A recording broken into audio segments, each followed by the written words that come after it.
A'udzubillahi minasyaitonirrajim. Bismillahirrahmanirrahim. Alhamdulillahi rabbil alamin. Nahmaduhu wa nasta'inuhu wa nastahdihi wa nastaghfiruh. Wa na'udzubillahi min syururi anfusina wa min sayyiati a'malina.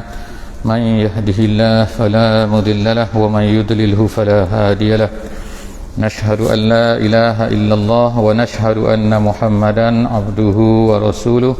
Allahumma salli ala sayyidina Muhammad wa ala alihi wa sahbihi ajma'in.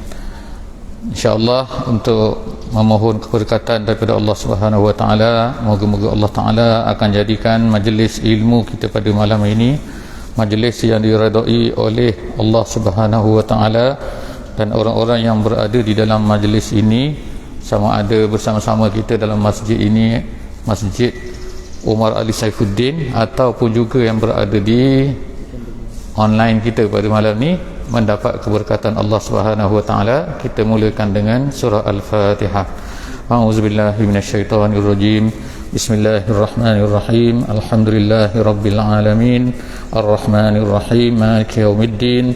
Iyyaka na'budu wa iyyaka nasta'in. Ihdinas siratal mustaqim. Siratal ladzina an'amta 'alaihim ghairil maghdubi 'alaihim waladdallin. Amin. Amin amin amin ya rabbal alamin. Segala puji bagi Allah Subhanahu wa taala, salawat dan salam kita panjatkan kepada baginda Nabi sallallahu alaihi wasallam.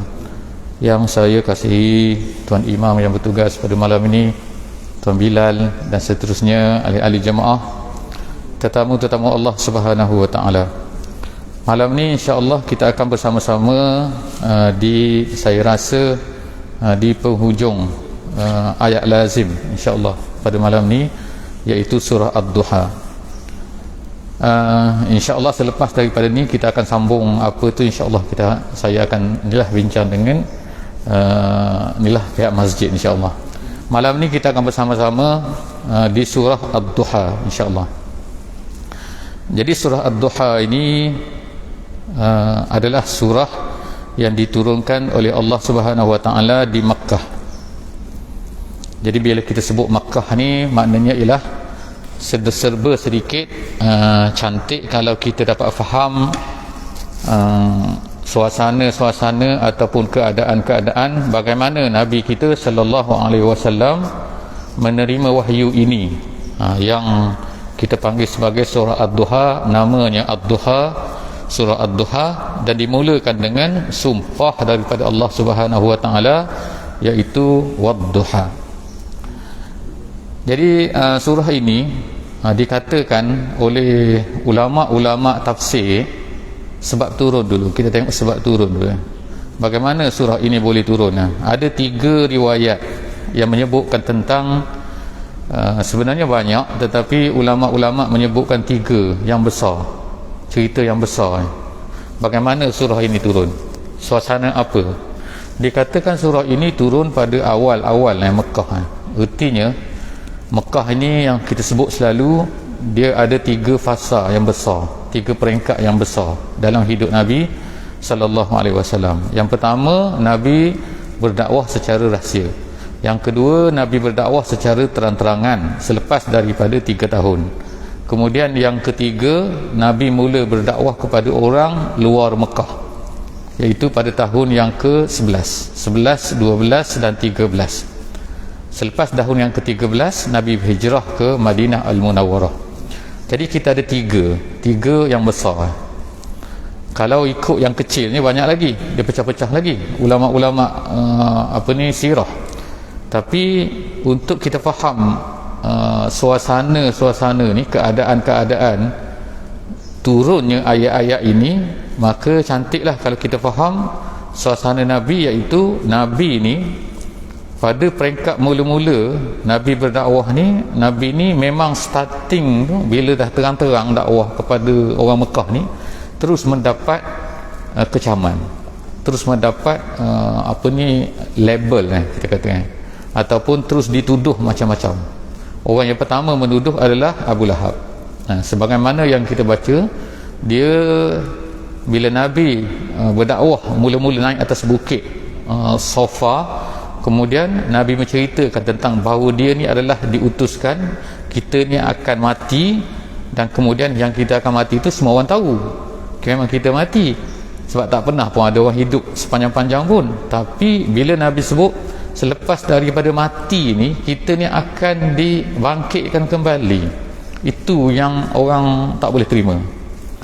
Jadi turunnya suasana beginilah, suasana kekerasan, suasana penindasan terhadap orang-orang yang nak Islam ini, suasana kutukan, suasana label, suasana tuduhan macam-macam ni, turun surah ini. Ini satu pendapat kata. Jadi apabila Nabi kita sallallahu alaihi wasallam, setiap kali wahyu akan turun, maknanya Allah Subhanahu wa taala ni sentiasa bersama dengan baginda Nabi sallallahu alaihi wasallam. Nabi boleh rasa ada masalah, akan turun wahyu. Ada masalah, datang Jibril memberitahu kepada Nabi sallallahu alaihi wasallam. Tiba-tiba sekali itu tak datang wahyu, tak datang. Jadi Nabi risau, Nabi resah, apa dah jadi ni? Jadi akhirnya rupa-rupanya satu pendapat ulama kata sebab turunnya surah ni adalah nak menguji Nabi kita sallallahu alaihi wasallam, nak mainkan emosi dia, kita katakan, iaitu bila wahyu tak turun, apa Nabi rasa? Macam kita ni, kalau kita duduk konteks selalu orang kita sayang lah, kita ni ramai orang kita sayang. Kalau orang muda berkasih, kalau orang muda lah, kita bawa contoh orang muda lah, dia berkasih, jadi hari-hari WhatsApp, setiap sejam, setiap berapa sejam asyik duduk WhatsApp sampai tengah malam, tidur dalam selimut pun WhatsApp lagi. WhatsApp mesej, tiba-tiba hari ni WhatsApp naik blue tick, tak jawab. Tu yang pening tu. Kalau naik satu tick je, dua tick hitam, tak apa lagi. Ni dua tick tapi tak jawab-jawab. Ni naik pening. Entah ada orang panggil dia gewe baru, power baru, wallahu alam, ada boyfriend baru. Dia pun risau dah. Ini perumpamaan saja. Walillahil masalul a'la. Allah Ta'ala bukanlah maksud macam tu, tapi nak kata Nabi kita sallallahu alaihi wasallam ni, dia connected dengan Allah Subhanahu Wa Ta'ala tu. Jadi bukan Nokia ni, connecting people, tapi Allah Ta'ala dengan Nabi tu sentiasa turunkan wahyu. Tiba-tiba wahyu tak datang. Bila wahyu tak datang ni, Nabi risau, Nabi sedih. Tiba-tiba lama ni, ada yang kata 15 hari. 15 hari itu kira dah masalah dah bagi Nabi. Tiba-tiba datanglah surah ini. Jadi surah ini kata, konten dia, isi dia ialah ayat yang ketiga tu, ma wadda'aka rabbuka wa ma qala. Dia kata ma wadda'aka, dan tidaklah Allah Ta'ala ni tinggalkan kamu wahai Muhammad. Ka tu kamu Muhammad, wa ma qala, dan dia tidak benci kepada kamu. Tu ayat yang ketiga. Kita tak nak cerita ayat yang ketiga, kita nak ceritanya hubungan dia tu dengan apa ni, bagaimana ayat ni turun. Tu satu pendapat ulama. Satu pendapat lagi, pendapat yang kedua ialah sebagaimana yang diceritakan oleh apa ni yang tadi tu, ialah satu riwayat. Yang keduanya riwayat daripada Bukhari, Imam Bukhari. Saya tak sebutlah hadis dia, tapi saya sebut cerita dia lebih kurang, iaitu Nabi SAW sekali tu, Nabi ni sejak daripada mula-mula dapat wahyu, Nabi telah dapat arahan daripada Allah Ta'ala supaya bangun malam. Ya ayyuhal muzammil qumil laila illa qalila nisfahu aw inqus minhu qalila. Maknanya, wahai Muhammad, wahai orang berselimut, bangun. Sebab Nabi nak tidur kan, jadi asyik nak tidur je. Dah siang hari penat berdakwah, malam nak tidur. Allah Ta'ala kata, no, bangun. Qumil laila, bangunlah pada waktu malam, illa qalila, kecuali sedikit saja kamu boleh tidur. Tu pertama-tama tu. Sebab dia kata Allah Ta'ala ni nak kepada Nabi ni siang hari sibuk. Dalam ayat surah Muzammil tu dia sebut panjang, saya tak baca lah, tapi maknanya dia kata siang hari tu kamu sibuk, sabhan tawila, kamu kesana ke sini. Jadi pada waktu malam kamu mesti bersama dengan Allah, hubungan dengan Allah Subhanahu Wa Ta'ala. Kalau tak, kamu tak akan ada power untuk hadapi manusia ni. kerja kamu ni berat. Jadi satu kali Nabi sakit, tak boleh nak bangun. Jadi datanglah, bila Nabi sakit ni, ada seorang yang tak jauh lah, isteri kepada Abu Lahab, nama dia Ummu Jamil. Nama dia arwah, orang panggil dia Ummu Jamil. Dia ni jahat, dia ni masuk nama dia dalam apa ni, dalam surah Al-Lahab tu, wa mar'atuhu hammalatal hatab. Tu dia lah tu, cuma nama tak sebut, cuma sifat dia sebut dan orang tahu semua dia lah tu, hammalatal. Jadi dia kata macam tu. Jadi akhirnya turunlah ayat ini.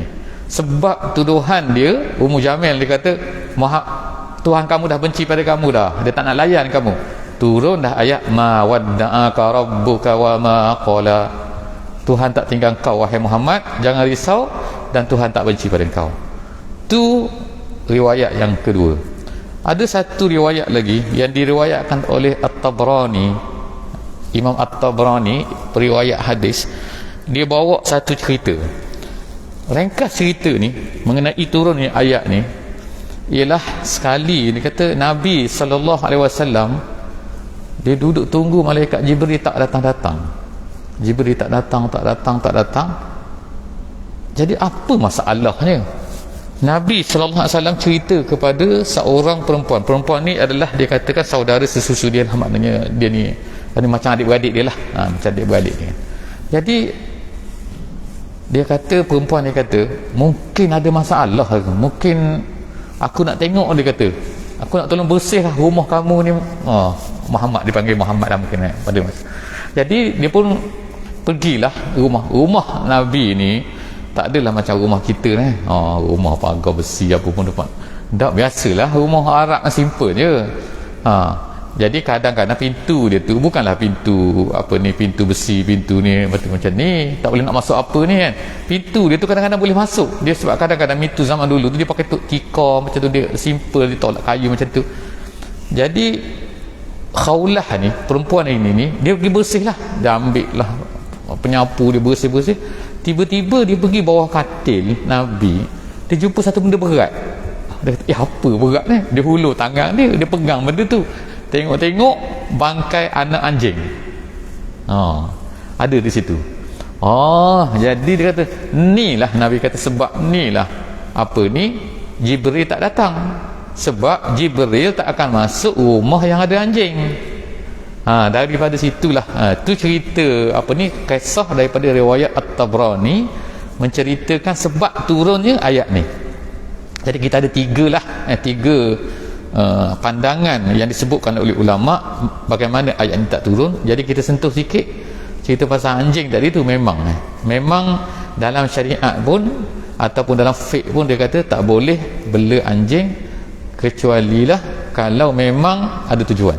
Itu tujuan tu maknanya apa? Jaga kebun ke, jaga rumah ke, jaga apa lagi lah ni, jaga binatang ke. Jaga binatang pun boleh juga. Jaga binatang ni orang bela kambing banyak, jadi nak boleh maknanya kan, macam orang putih tu kan, boleh. Ataupun boleh guna anjing, ataupun boleh juga anjing ni dalam Islam ni untuk berburu, boleh juga gunakan anjing untuk berburu sebagaimana sebut dalam Quran tapi dengan syarat-syaratnya lah. Maknanya kalau anjing tu dia pergi makan binatang tu, dia kejar arnab kata, kemudian dia tangkap arnab tu, kemudian arnab tu mati, boleh makan arnab tu, tapi adalah syarat-syarat dia kan. Kita tak sebutlah hukum fiqh di sini, tapi dia sebut ialah boleh. Jadi ada beberapa benda lah yang tentang anjing ini memang boleh, sebenarnya boleh digunakan untuk jaga rumah, jaga kebun, jaga binatang, untuk memburu gitu. Tapi syarat dia, ulama kata tak boleh bawa masuk dalam rumah. Jadi kalau orang nak beli anjing tu, kerana sebab-sebab tadi tu, dia mesti buat rumah anjing di luar tu. Rumah anjing, masuk dalam tu anjing. Lepas tu bagaimana pula nak kena bersih tu, itu pandai-pandai lah awak nak beli anjing. Nak kena samak tak samak tu bukan kerja kita lah kan, tu kerja orang beli anjing lah. Itu cerita dia. Itu jadi anjing ni, Nabi SAW kata malaikat tak akan masuk rumah yang ada anjing, yang ada patung. Satu lagi dia kata patung ni maknanya patung lah. Patung ni ialah patung benda hidup, bukan patung benda mati. Kalau bunga, letaklah bunga bersama mana pun. Tapi kan ada setengah-setengah kita, kadang-kadang tu kita, saya tengok lah kadang-kadang kita ni pemain bola sepak. Haji pernah bola sepak selalu menang, lalu berlari sana berlari sini boleh menang. Kadang-kadang atas piala tu dia ada patung tu kan, patung orang tendang bola lah, patung ikut pandai lah main badminton ke. Itu patung-patung tu benda-benda yang dikira benda yang dilarang tu, dan ulama kata adalah haram. Patung-patung ni ada dalam rumah, bukan sekadar malaikat tak masuk, tapi masalah hukum haram. Kita duduk sembahyang sini, rumah ada patung, dapat pahala kita, pahala buat sini, habis sana pula. Itu maknanya. Jadi maknanya patung kalau ada tak boleh. Patung benda hidup kecuali yang dibenarkan tu ialah patung anak-anak bermain. Anak-anak bermain maknanya anak sepak, Ultraman apa benda kan, Spiderman ke, budak kita disepak sana sepak, dan kita tak boleh letak tinggi. Gitu. Yang ada sekarang ni fashion budak-budak perempuan ni, budak lelaki pun ada juga, nak tidur ada benda kan, tak tahu lah, ada bel lah apa benda kan. Itu pun termasuk yang tak boleh tu. Ataupun tak kereta kan, tak kereta budak-budak perempuan yang melampaunya. Kadang-kadang lelaki pun ada juga nak jadi perempuan, tak tahulah saya. Itu benda haram semua. Jadi haram letak dalam kereta, haram letak ni, kecuali untuk permainan kanak-kanak. Bukan kanak-kanak besar, kanak-kanak kecil lah ini kanak-kanak ni umur 16. Kanak-kanak apa awak ni?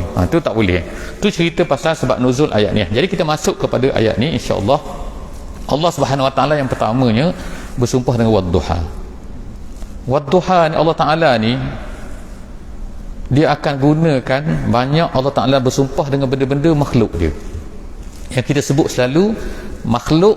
Kita ni sebagai hamba Allah tak boleh bersumpah dengan selain daripada Allah. Kaabah pun tak boleh. Kalau orang Arab ni suka sangat bersumpah dengan Kaabah, wal Kaabah ke, wal Kaabah mana boleh. Walaupun Kaabah benda tu memanglah suci, tapi tak boleh bersumpah dengan Kaabah. Nak bersumpah dengan nama Allah. Kita ada Asmaul Husna 99. Cari bersumpahlah mana-mana tu kan, wallahi ke, warrahman ke, warrahim ke. Dah banyak kalau nak bersumpah lah kan. Jadi Allah Subhanahu Wa Taala dia bersumpah dengan benda-benda yang makhluk dia, matahari ke, bulan ke, asri ke. Biasanya ialah dia kata, ulama-ulama kata, kenapa Allah Taala bersumpah dengan perkara-perkara ni? Dia nak tarik perhatian manusia supaya berfikir perkara ni. Itu di antara penafsiran lah. Sebab kadang-kadang kita ni oleh kerana terbiasa sangat masa kan, duha biasa, setiap hari ada duha. Tak, Allah Ta'ala nak suruh kita fikir nak duha ni. Ingat demi duha, waktu duha tu ada. Kemudian ada apa ni, ulama setengah kata, dia kata waktu duha ni ialah waktu pagi, yang mana ialah waktu nasyat. Dia panggil nasyat ni cergas ni, orang buat aktiviti gitu kan. Kalau tak tahulah kita ni mungkin lain sikit. Kita mungkin waktu tidur ke tak tahulah kan, terutama hari Isra' Mi'raj cuti ni kan. Tidur sampai pukul 10 kata kan, lepas subuh contoh kan.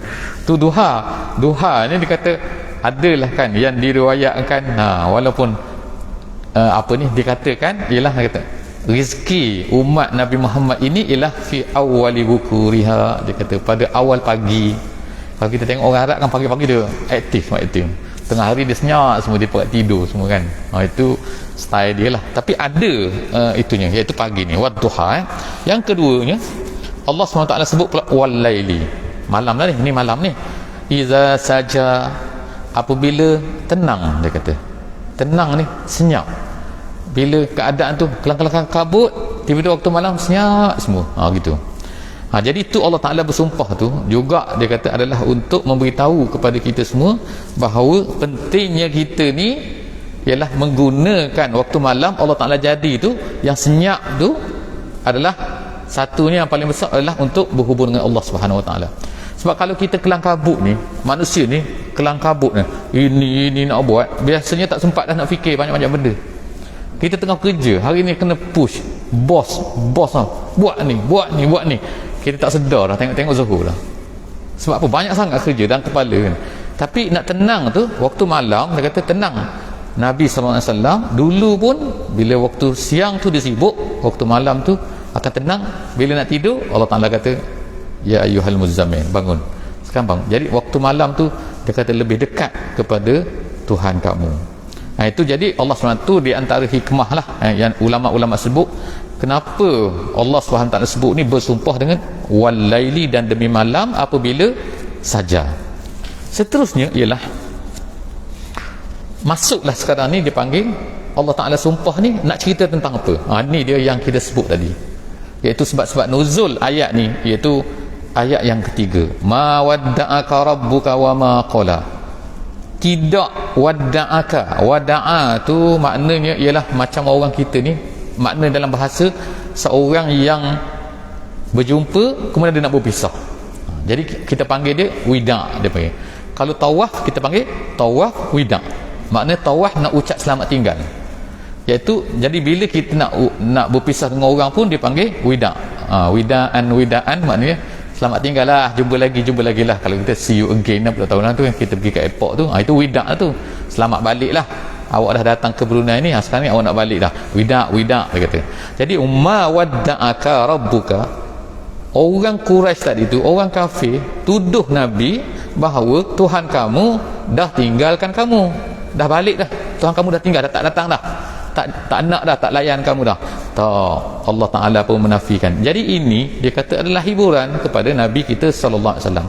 Bila turun ayat ni, dia mengobati Nabi kita tu. Tak, mana ada, Allah Ta'ala tak tinggal kamu lah. Jadi turun ayat ni nak cerita kepada Nabi, tak, Allah Ta'ala akan bersama kamu sampailah kamu mati. Jadi bila turun ayat ni, Nabi rasa tenang. Sebab apa? Dulu suspend dah ni, mana dah nak tinggal aku ni. Tak, Allah Ta'ala tak tinggal kamu, Rabbuka, Tuhan kamu. Kemudian wama qala tu artinya ialah marah. Seorang yang marah pada seorang. Jadi dalam Al-Quran ada beberapa tempat lagi lah dia sebut perkara ni, perkataan ni, qala ni. Jadi daripada sini dia kata ialah Tuhan sebut dua perkara, tak tinggal, tak marah. Sebab orang kafir tuduh dia tinggalkan kamu, dia dah marah pada kamu. Marah sebab apa? Kenapa nak marah pada kamu? Atas dunia ni siapa yang dapat wahyu? Kalau Allah SWT marah kepada Muhammad, dia tak turunkan wahyu kepada Muhammad, dia takkan pilih Muhammad tu untuk jadi Rasul.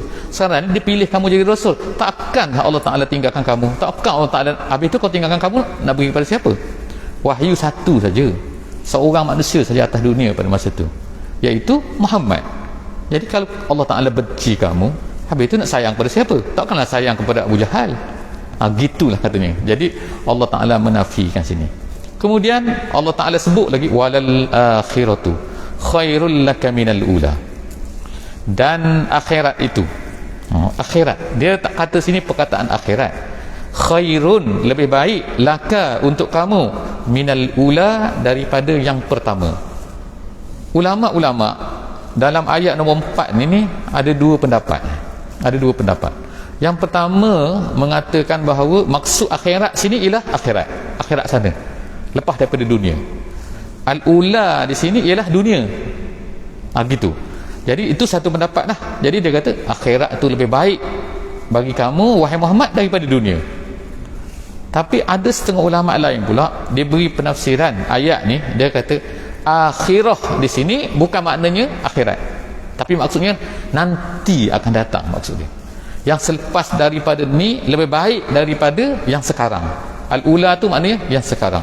Jadi Nabi SAW kalau ikutnya, kalau kita lukis graf dia, ialah dia menaik gitu kan, menaik. Maksudnya Nabi mula-mula ditindas, dikutuk, dianiaya, di macam-macam, kemudian tiba-tiba lama-lama orang makin berkembang, dia bukan makin menurun, berkembang sehingga akhirnya orang Mekah tu sendiri pun masuk Islam semasa pembukaan kota Mekah. Jadi makna di sini ialah yang musuh-musuh Muhammad tu mana pergi?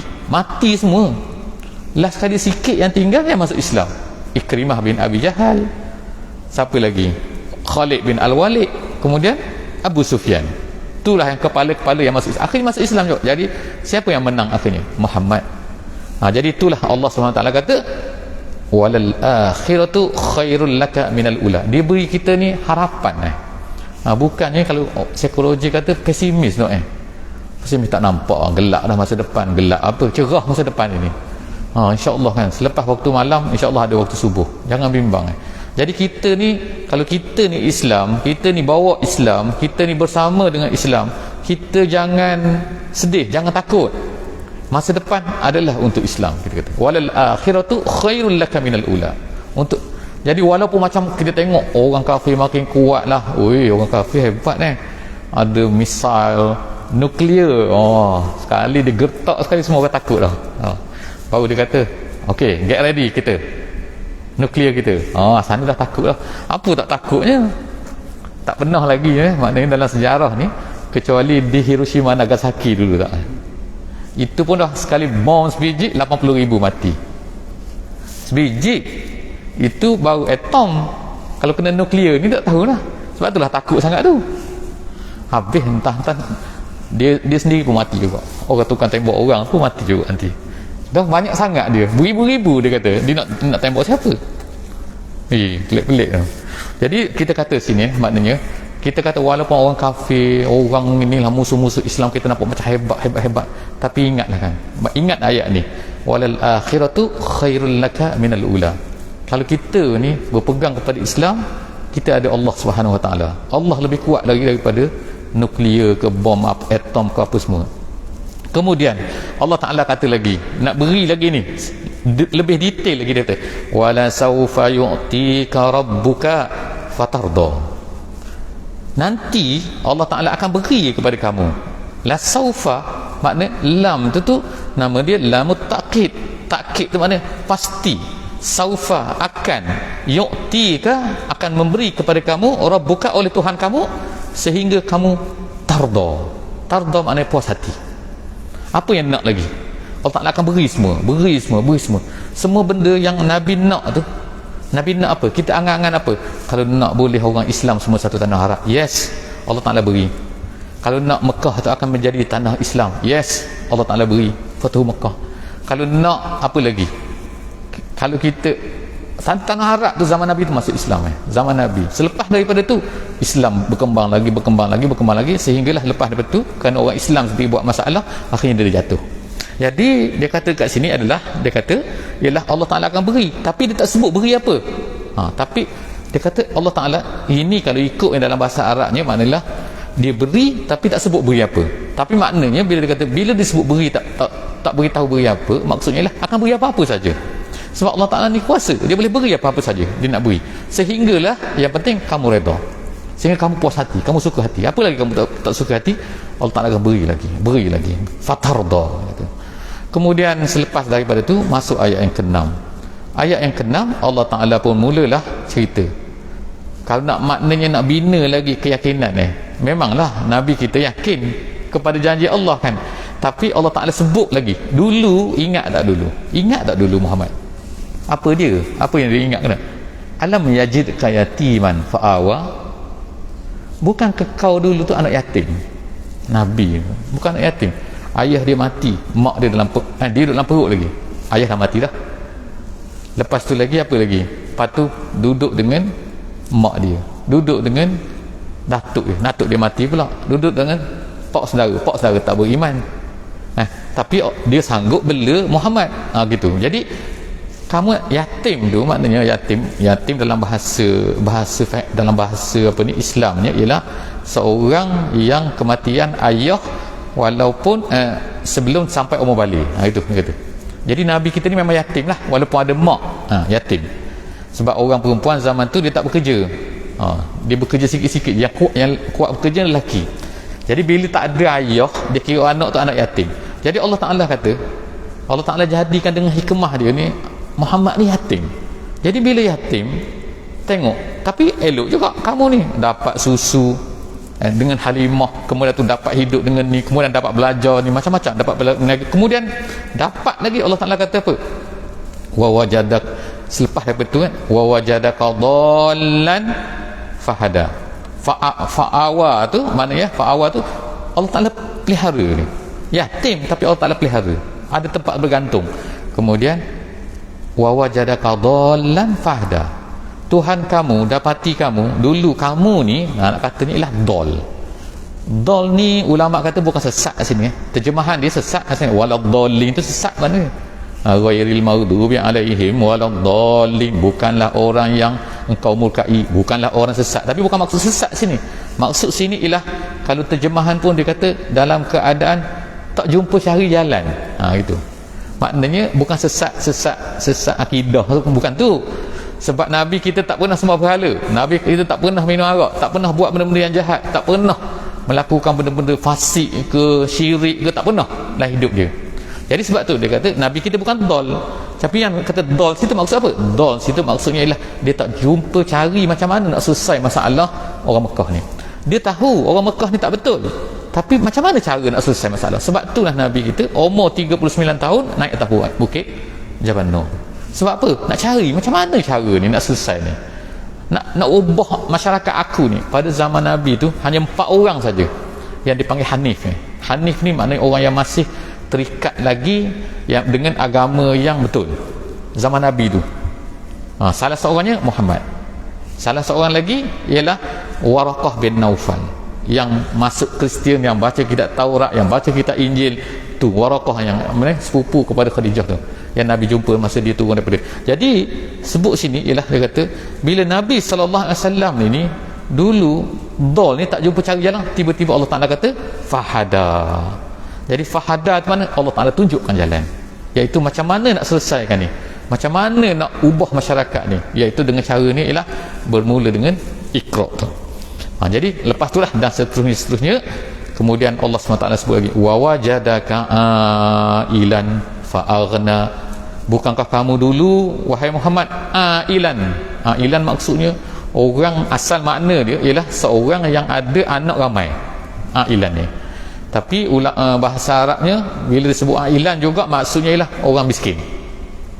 Maknanya Allah Ta'ala dapati kamu ni dulu. Bukankah kamu dulu wahai Muhammad miskin? Maknanya miskin, betul lah miskin. Sebab itulah Nabi tu sampai pergi jaga kambing tu, dia sebutkan masa dia kecil-kecil dulu, masa muda-muda, pergi menjaga kambing hanya dapat berapa sen saja, 1 hari 1 minggu, ambil upah untuk jaga kambing. Orang yang pergi jaga kambing ni orang miskin. Seperti Ibnu Mas'ud, seperti itulah kan. Jadi orang kaya tak, orang kaya duduklah tu di Mekah tu, di bandar tu.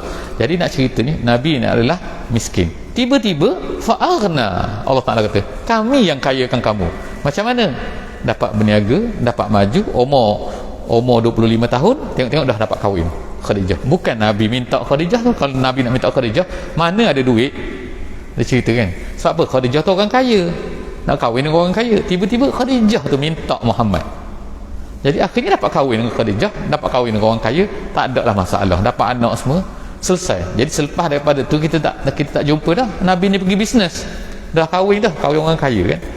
Jadi itulah Allah Ta'ala kata bukan Khadijah yang mengkayakan, Allah Ta'ala yang mengkayakan kamu. Fa'aghna, Allah Ta'ala yang mengkayakan kamu. Ni tu maknanya kaya, aghna tu memperkayakan kamu. Jadi oleh kerana tu, oleh kerana beberapa perkara tu, nikmat Allah Ta'ala beri kepada kamu tu, yatim Allah Ta'ala, miskin Allah Ta'ala kayakan. Kamu ni tak jumpa cari jalan yang benar, Allah Ta'ala tunjukkan jalan yang benar. Sekarang ni Allah Ta'ala kata fa'ammal yatim fala taqhar. Oleh kerana tu wahai Muhammad, anak yatim janganlah kamu buat kasari. Dalam terjemahan kasari ataupun herdik taqhar ni ialah kita buat tak elok lah kepada budak-budak yang hina, menghinakan orang-orang tu, orang-orang yang ni, iaitu anak-anak yatim ni. Jadi daripada sinilah banyaklah hadis-hadis yang menceritakan tentang kebaikan untuk buat apa ni, membantu anak yatim ni. Jadi kita tak sebut sini. Kemudian kita masuk yang ke-10 ni. Yang ke-10, ayat yang ke-10 Allah SWT lagi sebut tu nombor 1, anak yatim kamu jangan buat tak elok. Kemudian yang kedua, wa ammas-sa'ila. Sa'ila dalam bahasa Melayu ada soal, ada bahasa Melayu juga masalah. Bahasa Melayu tu daripada perkataan yang sama ni, sa'ala ni maknanya minta bertanya. Dia boleh 2, ulama kata. Yang pertama sekali tanya soalan, kalau tak tahu minta, gitu, tanya, saya nak tanya boleh. Itu nama dia masalah dalam bahasa Melayu. Kadang-kadang juga sa'i ni boleh makna ialah bukan minta ilmu, bukan minta pengetahuan, tapi minta duit, minta material, benda-benda material, sebab dia tak mampu ke, sebab dia miskin ke dan sebagainya. Jadi Allah Ta'ala kata oleh kerana tu wahai Muhammad, wa ammas-sa'ila fala tanhar. Kalau orang minta kepada kamu, jangan kamu herdik dia. Herdik juga dia lebih kurang, taqhar dengan tanhar. Tanhar mana? Nak apa? Macam tu kan. tanya selalu, banyak tanya tu. Jadi kalau nak tanya saya, tanyalah ni, insya-Allah boleh tanya kan. Jadi kalau Hedik tanya tu, saya salah lah. Kalau orang yang ada ilmu, kalau tak tahu, jawab Allahu a'lam. Gitu kan. Tapi kalau Hedik tak boleh. Kalau nak tanya kita apa, nak tanya jalan je tu kan, tanya juga tu, sebab dia tak tahu jalan. Nak pergi ke Mentiri macam mana? Carilah sendiri, ada Google Map kan, ada Waze, carilah sendiri. Malas orang tanya tu, tanhar tu. Jadi jaga kan, maknanya tak tunggu kita ni orang alim, tak tunggu kita ni orang kaya, tapi maknanya semua boleh jadi tu. Jadi wahai Muhammad, oleh kerana tu orang yang bertanya, jangan kamu herdik dia. Yang terakhir ayat yang ke-11, Allah SWT kata, wa amma bi ni'mati rabbika fahaddis. Ada pun nikmat Tuhan engkau, hendaklah engkau ceritakan. Hadis tu maknanya ceritakan, khabarkan, beritakan, maklumkan. Jadi panjang juga cerita pasal ni, tapi kita ringkas macam ni. Apa nikmat Allah Ta'ala paling besar? Ulama kata nikmat paling besar ialah nikmat Islam. Jadi oleh kerana itu, maka ceritakan Islam ni kepada orang, jangan malu-malu, proud to be a Muslim lah, orang kata kan. Gitu kan. Itu yang jadi setakat itulah saja, insya-Allah apa yang dapat kita sama-sama lalui daripada surah Ad-Duha ni pada malam ni, alhamdulillah. Jadi kita tangguh insya-Allah kuliah kita pada malam ini dengan baca surah Wal 'Asr. Bismillahirrahmanirrahim. Wal 'Asr innal insana lafi khusr illa allazina amanu wa 'amilus shalihat tawasaw bil haqqi wa tawasaw bis sabr. Assalamualaikum warahmatullahi